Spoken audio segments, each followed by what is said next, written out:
आज जो ampere circuital law करना है ना, और उनके कितने एप्लीकेशन कल हमने बताए थे? 3। एक वायर की वजह से, और एक सोलेनॉइड की वजह से, और एक टोराइड की वजह से हमें क्या फाइंड करना है? Magnetic field. चलो देखो, सबसे पहले एम्पियर सर्किटल लॉ पढ़ें।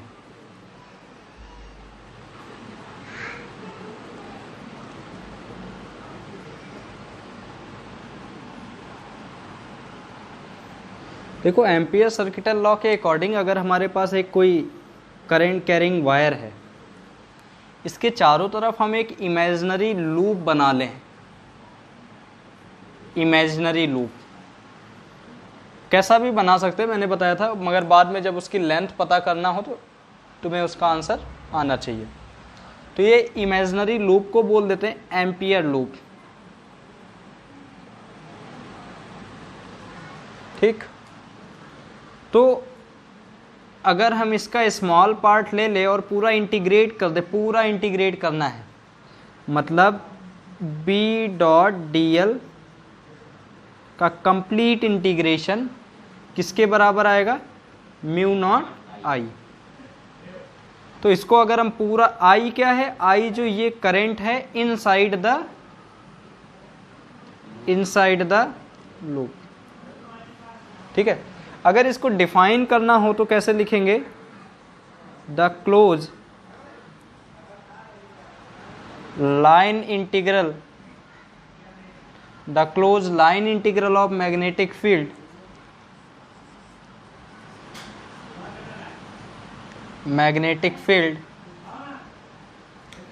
is equals to mu naught times current goes inside the loop। ठीक है, the close line integral of magnetic field is equals to mu naught times current goes inside the loop. बाहर कोई current जा रही है, हमें उससे कोई मतलब नहीं है। ठीक, तो ये है एम्पियर सर्किटल लॉ। ये चीज़ों को बहुत इजी बना देता है, इंटीग्रेट करने से हमें कई चीज़ों से बचा लेता है, बहुत शॉर्ट में चीज़ें आ जाती हैं। ठीक है, तो इतना नोट करो। इसके बाद इसके 3 एप्लीकेशन है। इसको यूज करते हुए हम 3 जगह इसका यूज करेंगे। पहला क्या फाइंड करेंगे? Magnetic field due to straight infinite wire. दूसरे नंबर पे मैग्नेटिक फील्ड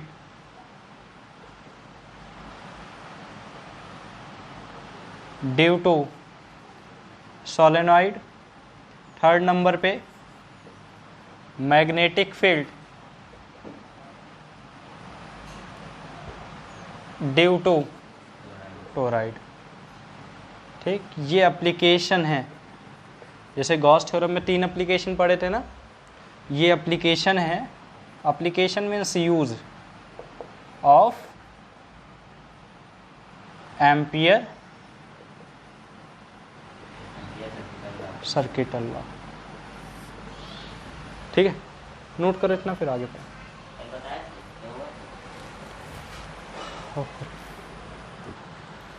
ओके, नेक्स्ट देखो,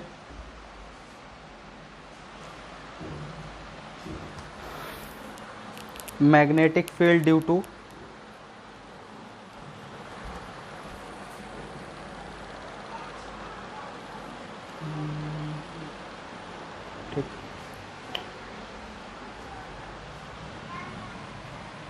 एक स्ट्रेट वायर की वजह से हमें मैग्नेटिक फील्ड निकालना है by using ampere circuital law.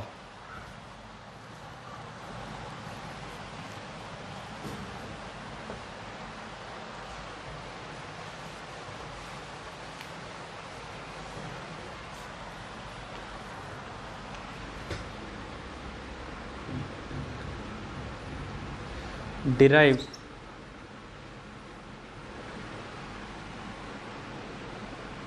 magnetic field due to straight current carrying wire. चलो, consider a current carrying wire. The current flow through the wire is I. We take a circular ampere loop. Due to this current, the magnetic field is also in this direction, circular. अगर हम यहाँ पे magnetic field बनाए तो ऐसे ही तो बनेगी. Let we have to find magnetic field at a distance a due to this current carrying wire. इस वायर की वजह से हमें ए डिस्टेंस पर क्या पता करना है, मैग्नेटिक फील्ड. तो पहले देखो, अगर आपको एम्पियर लॉ आता है, एम्पियर सर्किट लॉ, तो एम्पियर सर्किट लॉ क्या बोलते हैं, close integral B vector dot D L vector is equals to mu naught current goes inside the loop. तो पहले इसका लेफ्ट वाला पार्ट निकाल लें और उसको हम RHS से क्या कर दें, इक्वेट कर दें. तो first we find close integral B vector dot D L vector. देखो जरा इधर, close integral B vector dot D L vector is equals to close integral B d l cos theta, that is dot product. This is a length d l. अगर इस d l का length vector हम लिखना चाहें तो tangent होगा d l, और magnetic field भी इस जगह पे ऐसे ही जाएगी, सेम डायरेक्शन में, कर्व सर्कुलर. तो मैग्नेटिक फील्ड और लेंथ वेक्टर में एंगल कितना बना, दोनों सेम डायरेक्शन में, थीटा इक्वल्स टू 0. तो close integral B vector dot D L vector is equals to B close integral d l, the value of cos 0 is 1. ये small length d L था, इसको हमें close integrate करना है, यहाँ से यहाँ तक नहीं, पूरा इंटीग्रेट करना है. मतलब अगर इसको पूरी लेंथ लिख दे तो पूरी लेंथ कितनी हो जाएगी, 2 pi A, radius is A. तो close integral B vector dot D L vector is equals to B dot नहीं, मतलब बी मल्टीप्लाई, क्योंकि फिजिक्स में डॉट और क्रॉस अलग अलग बातें हो जाती हैं, और B multiply 2 pi A, this is a magnitude. हमने B vector dot D L vector की वैल्यू निकाल ली है ना, तो क्या इसको हम एम्पियर सर्किटल लॉ में इक्वेट कर सकते हैं. From definition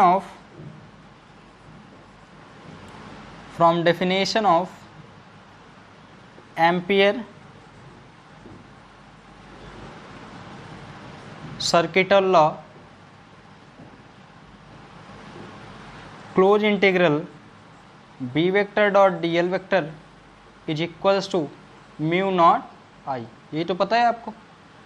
the close integral B vector dot D L vector कितनी वैल्यू है, close integral B vector dot D L vector is equals to mu naught आ रही, कितनी आ रही है इधर, बी 2 पाई ए, यहाँ रख दे, B 2 pi A equals to mu naught I. We have to find the value of magnetic field, that is B. तो b equals to mu naught I upon 2 pi A, किधर लेके चले जाओ, divide में. b equals to mu naught I upon 2 pi A. अगर आपको एक याद हो तो मैंने एक बार एक स्ट्रेट वायर की वजह से मैग्नेटिक फील्ड डिराइव कराई थी.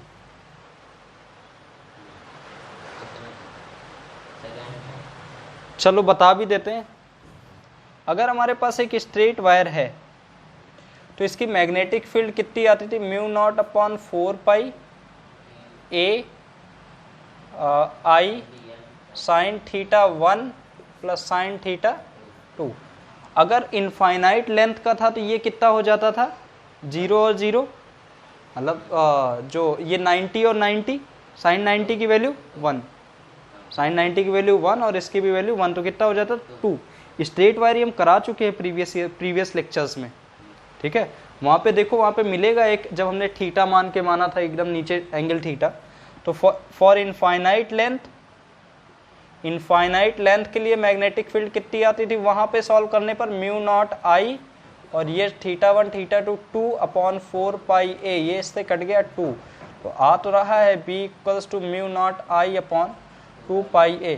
तो देखो वहाँ पर जब हमने सॉल्व किया था तो काफ़ी लेंदी हो गया था, लेकिन यहाँ देखो एम्पियर सर्किटल लॉ यूज करते हुए हमें कम से कम 6-7-8 लाइनों में ही हमारा काम हो गया है, ठीक है।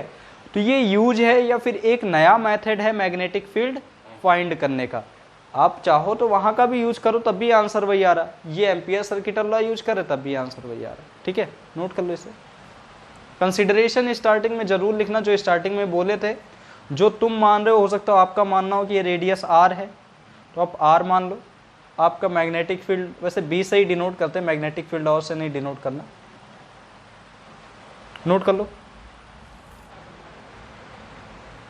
मान करो।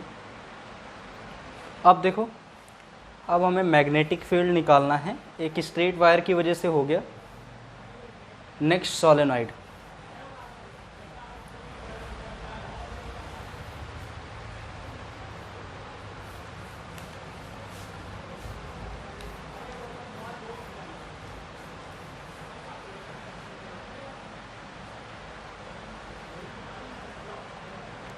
Magnetic field due to solenoid. Solenoid हमने बताया भी था उस समय क्या होता है। देखो, एक वायर है और वायर की वाइंडिंग्स हैं, ऐसे घुमा दो वायर कई बार, ठीक है। तो यहाँ पे हम एक एम्पियर लूप ले लें।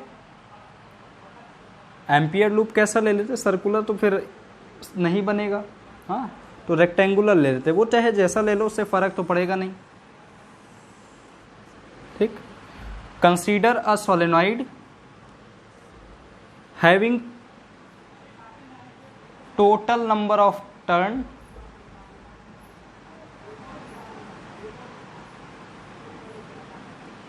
having capital N is the total number of turn, 1 2 3 4 5 n, ठीक है।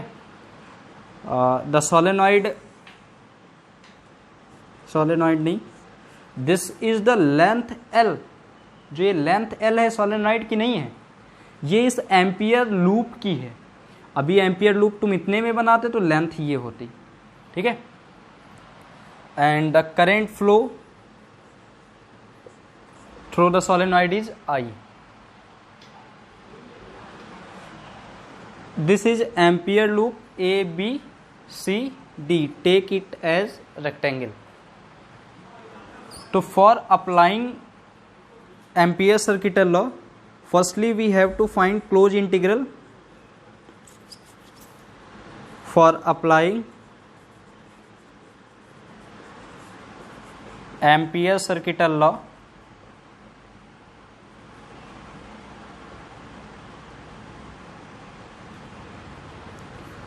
firstly we find closed integral b vector dot dl vector.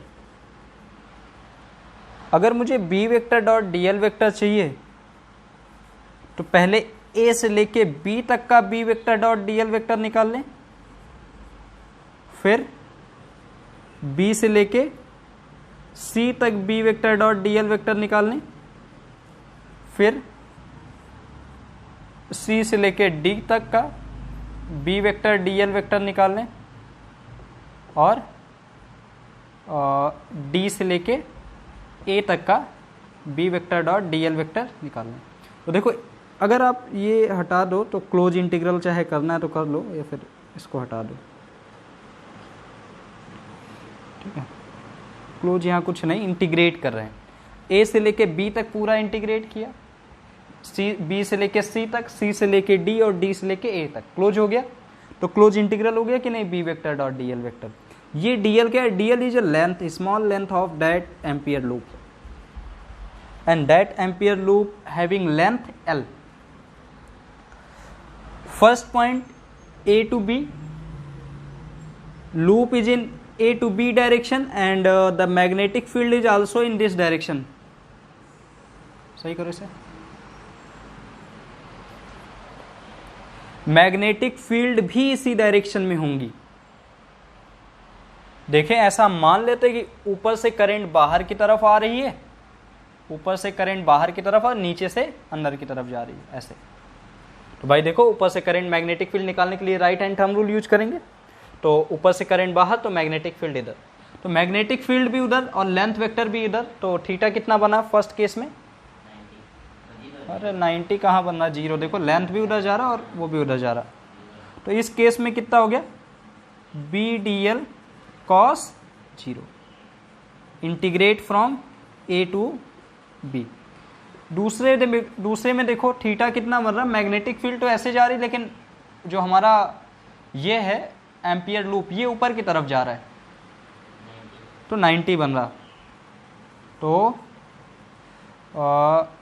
B से लेके सी, बी डी एल कॉस 90, फिर सी से लेके डी,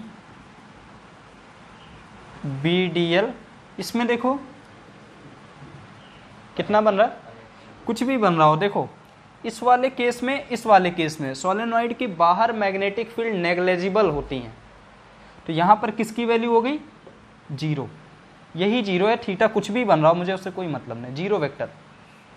एंड इन दिस, ये पॉइंट याद रखना, outside the solenoid there is a negligible magnetic field. D to a, d से लेके ए तक, बी डी एल कॉस 90, ठीक है।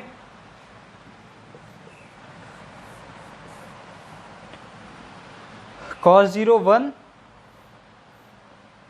Close integral b vector dot dl vector equals to b dl cos 0 1 ना, integrate from a to b dl। Second is cos 90 is 0, complete 0। Third case में magnetic field 0, ये वाले, तो ये भी 0। और फोर्थ केस में ए से लेके डी तक, तो 90, तो ये भी 0। तो close integral B vector dot dl vector is equals to, अब इसकी स्मॉल लेंथ डीएल है और इसकी कंप्लीट लेंथ इस लूप की कितनी है? एल। तो ये कितना आ जाएगा? B into L. तो close integral B vector dot DL की वैल्यू कितनी आई है? B L. इसको एम्पियर सर्किटल लॉ में रख दे। Putting above equation in ampere circuital law, the ampere circuital law is closed integral b vector dot dl vector is equals to mu naught times current inside. What is the inside current of the loop? I, 2I, 3I, 4I, n number of turn to ni. देखो जरा, inside loop के अंदर की current होती है ना, तो एक बार अंदर करंट I, दोबारा 2I, दोबारा 3I, ऐसे घूम रहा ना लूप, तो कितने बार? देखो n बार है लूप, तो ni, ठीक है। तो जो इनसाइड करंट है ni, the value of BDL equals to BL equals to mu naught I n। We have to find the value of magnetic field, हमें B की वैल्यू पता करनी थी। तो B बराबर कितना हो गया? Mu naught I capital N upon L, that is N upon L, number of turn per unit length, total number of turn per unit length, इसको हम स्मॉल n से डिनोट कर देते हैं। Total number of turn per unit length, total number of turn in unit length, that is B equals to mu naught I small m.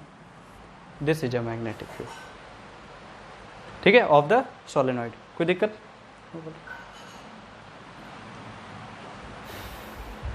कितना हुआ?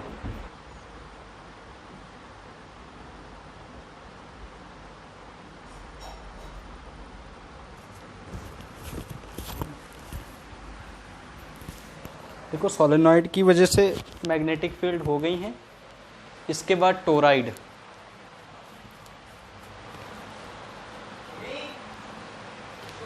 Derive magnetic field due to toroid.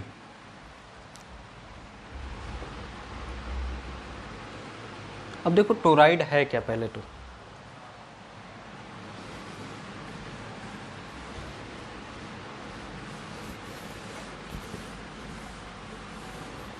Ampere loop आप चाहे जैसा मन करे उस shape का बना लो, लेकिन यहाँ पे हमने देखो ऐसा बनाया कि हमें उस चीज़ की वैल्यू हमें पता थी, उसका लेंथ पता था।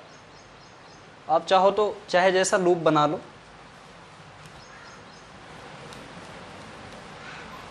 एक और डेरिवेशन है, एम्पियर सर्किटल लॉ को हटा के सोलेनॉइड का मैग्नेटिक फील्ड फाइंड करना है। वो थीटा के टर्म में आता है ना। तो वो कहीं पर भी किसी भी पॉइंट पर आपका मैग्नेटिक फील्ड फाइंड हो जाता है उससे, वो ज़्यादा एक्यूरेट है। लेकिन ये तो है, ठीक है, ये थोड़ा सा इजी मेथड पड़ जाता है इसलिए। Derive magnetic field due to toroid. अब टोराइड देखो क्या है, टोराइड कुछ नहीं, जैसा कि अभी आपने सोलेनॉइड पढ़ा है। Toroid is a winding of coil wires in circular form. अभी सोलेनॉइड में कैसा था, स्ट्रेट, यहां पे कैसा होगा, सर्कुलर।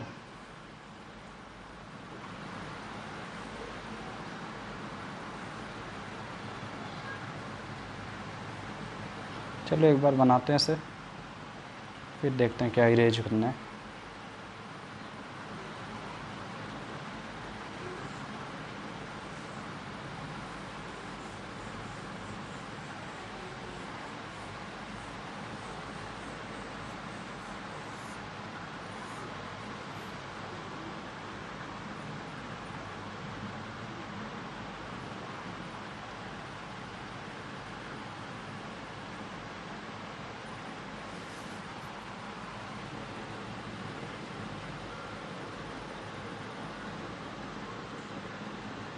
डायग्राम समझ आ रहा है।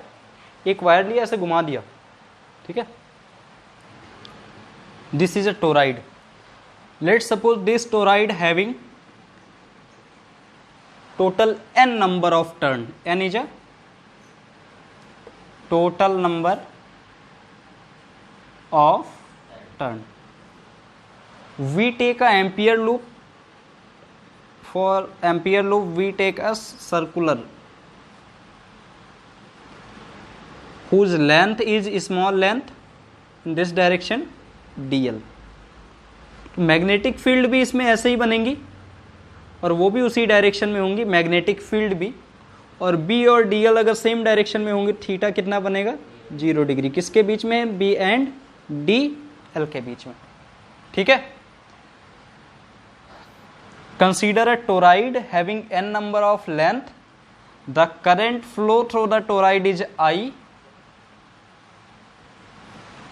and we take a small length vector dl vector in ampere loop. The angle between magnetic field and length vector is 0 degree as shown in diagram. For using ampere circuital law, अगर हमें यहाँ पे ampere circuital law का use करना है तो first we find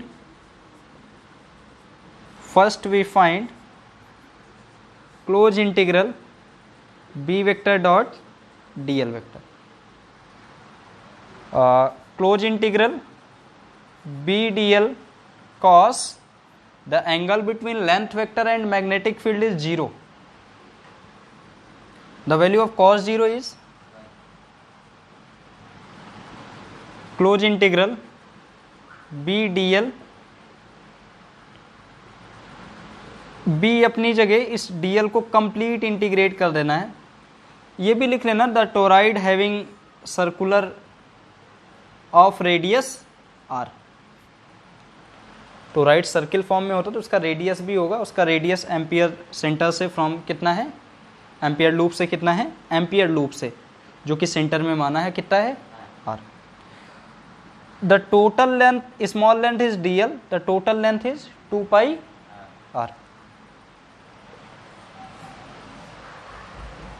B 2 pi r close integral B vector dot D L vector is equals to B 2 pi r. Putting this value in Ampere circuital law. Putting this value in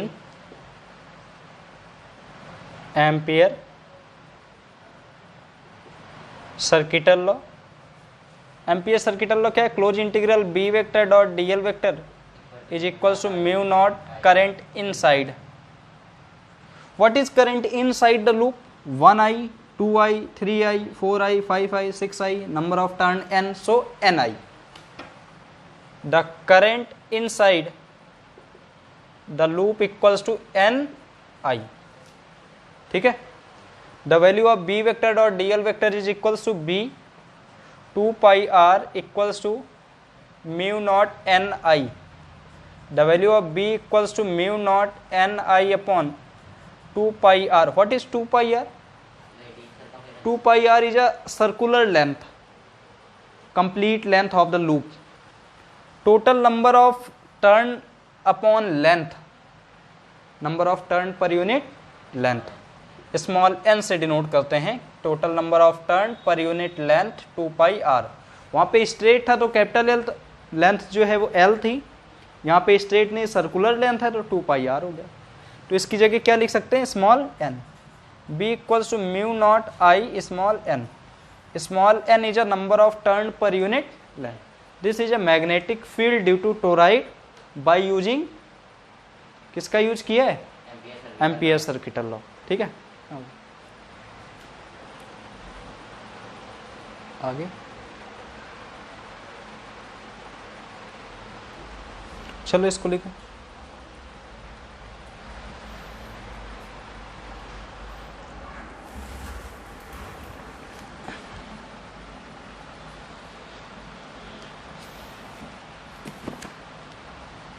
देख लो, एक point सारे हो गए हम, क्योंकि theory वाला part इसका ख़त्म हो गया. ठीक है, जो अब बचा है वो सीबीएसई बोर्ड क्वेश्चन. कम से कम अगर 2019 से 2010 तक सारे कराए जाएंगे तो 10-15 लेक्चर बनेंगे अप्रॉक्स. ठीक है, 10 से 15 लेक्चर मैग्नेटिक के. ठीक है, करेंट में अभी पूरे नहीं हुए, लगभग 8-10 लेक्चर हो गए हैं जो न्यूमेरिकल के हैं.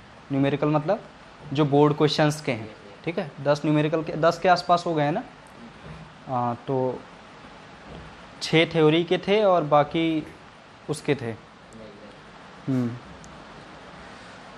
अभी देखो, पहले यही कर लेते हैं, उसके बाद अगर समय मिलेगा तो जेई के जो क्वेश्चन हैं, जेई और नीट के जो क्वेश्चन हैं इस चैप्टर से जो भी रिलेट करते हैं वो करा देंगे. ठीक है, पहले तो बोर्ड का हो जाए इसलिए.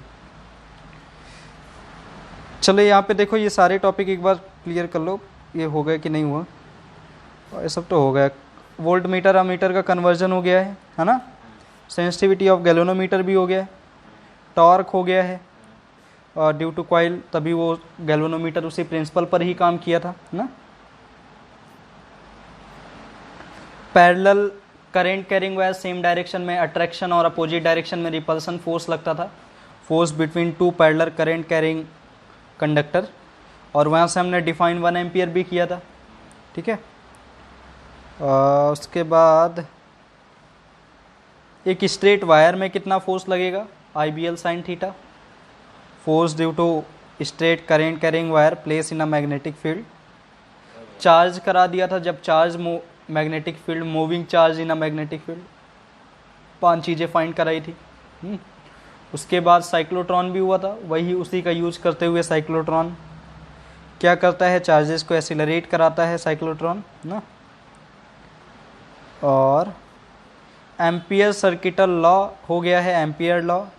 Application infinite long straight wire, सबसे पहला वाला इनफाइनाइट लॉन्ग स्ट्रेट वायर का कराया है. दूसरा वाला सोलेनॉइड, तीसरा वाला टोराइड. तीनों हो गए हैं. Force between moving charge QVB sin थीटा, लॉरेंज मैग्नेटिक फोर्स जिसका हमने नाम दिया था. बायोसेवर्टला और बायोसेवर्टला के 3 एप्लीकेशन कराया था। एक स्ट्रेट वायर का μ0I/4 pi a sign theta 1 plus sine theta 2, और दूसरा हमने क्या कराया था, एक कॉइल की वजह से, सर्कुलर कॉइल की वजह से सेंटर पर भी कराया है और सर्कुलर कॉइल की वजह से एक्सिस पर भी कराया था। ठीक है, दोनों कराए हैं हमने। ठीक है, और स्टेट का क्या होता है ये भी बता दिया था। मैग्नेटिक फील्ड का काफ़ी हद तक कंप्लीट हो गया। इसके बाद मैग्नेटिज्म एंड मैटर स्टार्ट करेंगे। मैग्नेटिज्म एंड मैटर में क्या रहेगा कि है तो मैग्नेटिक फील्ड का ही पार्ट, लेकिन यहाँ पे मैटर में अगर आप केमिस्ट्री में वीबीटी थ्योरी पढ़े हो, केमिस्ट्री में वैलेंस बॉन्ड थ्योरी, वहाँ पे आपको इलेक्ट्रॉन को रखने के बाद ये समझ में आता है कि ये कौन पैरामैग्नेटिक है और कौन डायामैग्नेटिक है और कौन फेरोमैग्नेटिक है। यहाँ हम वीबीटी थ्योरी तो नहीं डिस्कस करेंगे, लेकिन वहाँ से मटेरियल की प्रॉपर्टी पता चलती थी, पैरा, डाया, फेरो। यहाँ पर भी हम मटेरियल की ही प्रॉपर्टी पता करेंगे, अलग अलग पैरामैग्नेटिक, डायामैग्नेटिक, फेरोमैग्नेटिक। और इनमें क्या होता है फिजिकल, मतलब जो फिजिक्स में है उनमें कौन कौन से टर्म होते हैं जो पैरामैग्नेटिक को डिफाइन करते हैं। ससेप्टिबिलिटी हो गया, ये सारे टर्म हो गए। पैरा में मैग्नेटिक फील्ड वीकली अट्रैक्ट करती हैं, ठीक है, डाया में रिपेल करती हैं। तो ये सारे पॉइंट हमें यहाँ पे नेक्स्ट चैप्टर में पढ़ने होंगे।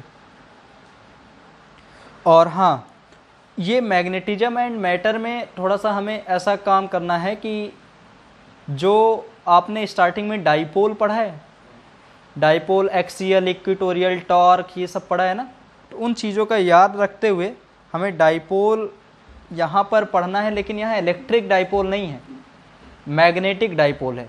Electric dipole is a system of two equal and opposite charge separated by small distance 2l।